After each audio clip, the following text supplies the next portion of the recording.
لیکن سوال یہ ہے کہ لیبیا میں UAE کے اثر رسوخ کے خلاف اپنا میسج دینے کے لیے سعودی عرب نے پاکستان کو ہی کیوں چنا؟ عربی پوسٹ کا ماننا ہے کہ پاکستان ایک بہت ہی سوٹیبل چینل ہے کیونکہ اس کے ذریعہ کوآپریشن کو ٹریننگ اور کیپیسٹی بلڈنگ کے فریم میں رکھا جا سکتا ہے جو ڈائریکٹ آرمز ڈیل کے مقابلے میں کم سینسٹیو اور کم کنٹروورشل ہوتا ہے، خاص طور پر ایسے ماحول میں جہاں UN کی پابندیاں موجود ہیں۔ اس کے ساتھ ساتھ یہ چینل سعودی عرب کو یہ سہولت دیتا ہے کہ وہ ایک سخت میسج ملٹری دورے کے ذریعے پہنچائے بغیر کسی کھلے میڈیشن یا پبلک ڈسپیوٹ میں پڑے۔ لیبیا کو عام طور پر ایک ناکام اسٹیٹ کے طور پر دیکھا جاتا ہے، ایک ایسا ملک جو قذافی کے بعد کبھی سنبھل نہ سکا، جہاں ایسٹ اور ویسٹ الگ الگ ہیں اور جہاں بندوق سیاست سے زیادہ طاقتور ہے۔ مگر یہ تصویر ادھوری ہے۔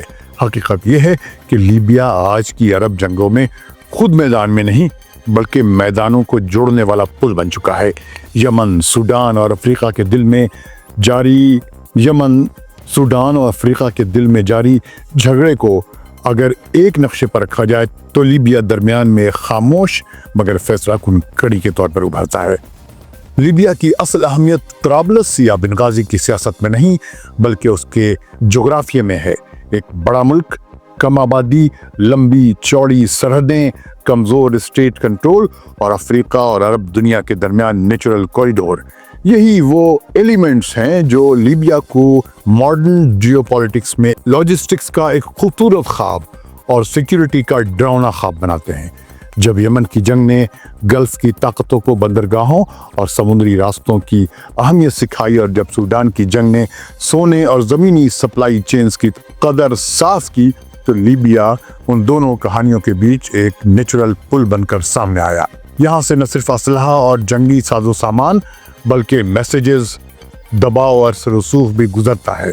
ایسٹ لیبیا خاص طور پر وہ علاقے ہیں جو بنغازی، تبرق اور ساؤتھ ایسٹرن ڈیزرٹس تک پھیلے ہوئے ہیں، اس پورے کھیل میں سینٹرل حیثیت رکھتے ہیں۔ یہ وہ علاقہ ہے جہاں اسٹیٹ کم اور نیٹ ورک زیادہ بولتے ہیں۔ یہاں سرحدیں نقشے پر تو موجود ہیں مگر زمین پر وہ محض لائنیں ہیں جنہیں ضرورت کے مطابق پار کیا جا سکتا ہے۔ یہی وجہ ہے کہ لیبیا میں اصل لڑائی کیپٹل پر نہیں بلکہ راستوں پر ہے۔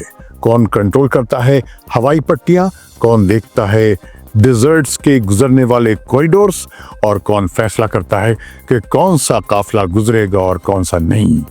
یہ وہ سوالات ہیں جو لیبیا کو یمن اور سوڈان سے جوڑتے ہیں۔ سوڈان کی جنگ کے کانٹیکسٹ میں لیبیا کی اہمیت اور بھی بڑھ جاتی ہے۔ اس پر بات دوسرے ویڈیو میں ہوگی۔ سعودی عرب اس تصویر کو ایک سیکیورٹی خطرے کے طور پر دیکھتا ہے۔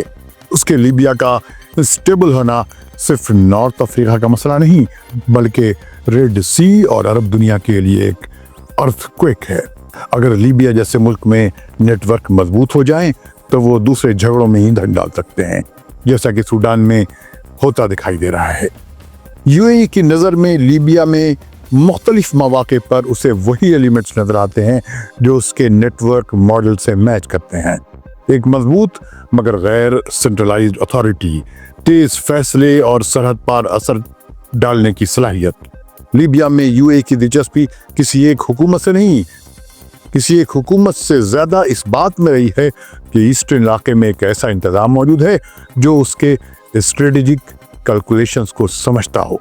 یہی وجہ ہے کہ لیبیا میں UAE کا رول اکثر ڈائریکٹ نظر نہیں آتا مگر اس کے اثرات محسوس ہوتے ہیں۔ ٹریننگ، لاجسٹکس اور سیاسی سپورٹ، یہ سب وہ ایلیمنٹس ہیں جو کھلے ایگریمنٹ سے زیادہ خاموش کانٹیکٹس کے ذریعہ آگے بڑھتے ہیں۔ یہی وہ ماڈل ہے جو ہم نے یمن کے ساؤتھ میں دیکھا تھا۔ یہاں پاکستان کا رول ایک بار پھر بیک گراؤنڈ میں مگر اہم ہو جاتا ہے۔ پاکستان لیبیا کا فریق نہیں بلکہ اس کی ملٹری کیپیبلٹی، ٹریننگ کے سسٹم اور مسلم دنیا میں اس کی ایکسیپٹیبلٹی اسے ایک ایسا سورس بناتی ہے جس کے ذریعہ میسیجز پہنچائے جا سکتے ہیں بغیر اس کے کہ ڈائریکٹ صف بندی ظاہر ہو۔ لیبیا جیسے ماحول میں جہاں اسلحے پر پابندیاں اور انٹرنیشنل نگرانی موجود ہے، ٹریننگ اور کیپیسٹی بلڈنگ ایک محفوظ راستہ بن جاتے ہیں۔ لیبیا کی کہانی ہمیں یہ بھی سکھاتی ہے کہ ماڈرن وارز اب صرف گلف کی محاذ پر نہیں لڑی جاتی. ہوائی پٹیوں کی control list, flight tracking, satellite images اور لاجسٹک موومنٹس، یہ سب اتنے ہی اہم ہیں جتنے میدان میں لڑنے والے دستے. جو طاقت ان ایلیمنٹس کو سمجھ لیتی ہے وہ بغیر گولی چلائے بھی اثر ڈال سکتی ہے. لیبیا میں یہی ہو رہا ہے. یہاں ہر سرگرمی ایک میسج ہے، ہر دورہ ایک اشارہ اور ہر ایگریمنٹ ایک بیلنس کا حصہ. کوئی بھی فریق کھل کر یہ نہیں کہتا کہ وہ کیا چاہتا ہے، مگر زمین پر ہونے والی تبدیلیاں سب کچھ بتا دیتی ہیں. اگلی قسط میں ہم اس ایکسس کے تیسرے کونے پر پوری توجہ دیں گے. پاکستان ایک ایسا ملک جو جنگوں میں ڈائریکٹ شامل نہیں، مگر اس کی ملٹری مہارت، ٹریننگ اور خاموش سفارتکاری اس پورے کھیل میں ایک کی رول ادا کر رہی ہے.